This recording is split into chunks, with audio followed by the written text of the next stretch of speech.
मेरा अभी ये फरवरी में मैं सहज समाधि टीटीपी करने गया था। टीटीपी करके टीटीपी में था, गुरुदेव बीच में आए फिर चले गए, बीच में आए फिर चले गए, दर्शन हो गए। तो 15 तारीख को, 14 तारीख को टीटीपी खत्म होना था और 15 को मेरे को वहां से निकलना था।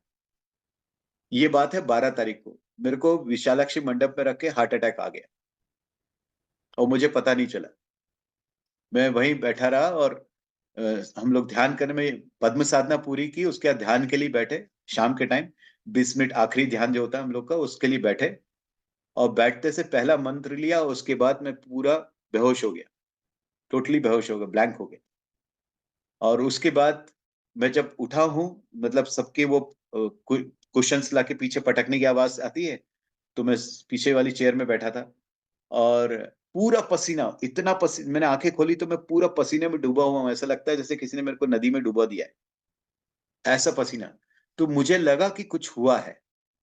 और पर मैंने कहा कि अब क्या करते हैं, हम लोग नॉर्मली खाना खाने के बाद ही अपने कमरे में जाते थे। अ, लेकिन मैं चला गया वहां तक। मैंने कहा इसको इस वेशभूषा में तो रह नहीं सकता, इतना पसीना है, बदबू मार रहा हूँ। तो मैं गया, वहां जाके नहाया, सब कुछ किया और उसके बाद 3 दिन मैं वहां पे चलता रहा। वहां से लौट के आया, राजधानी एक्सप्रेस से लौट के आया मैं 16 तारीख की शाम को। और 17 की अर्ली मॉर्निंग 3:40 पे मेरे को वापस अटैक आया। मैं हॉस्पिटलाइज हुआ। उसमें भी गुरुदेव की ऐसी कृपा रही कि मैं सिंपली वहां से, जैसे मक्खन में से छुरी निकलती है वैसे छुरी निकल के एक स्टंट लगा के मैं बाहर आ गया। बहुत सीरियस अटैक था वो, लेकिन मैं मस्ती में करता रहा। मैं पैदल चल के गाड़ी में बैठा, रास्ते में मैं फोन कर रहा हूँ अपनी दीदी को कि गुरुदेव को बताओ मेरे को ऐसा ऐसा हुआ है। वो कह रही तुम बात कैसे कर पा रहे हो, इतना सब कुछ हुआ है। सब कुछ चलता रहा और मैं आज आपके सामने हूँ।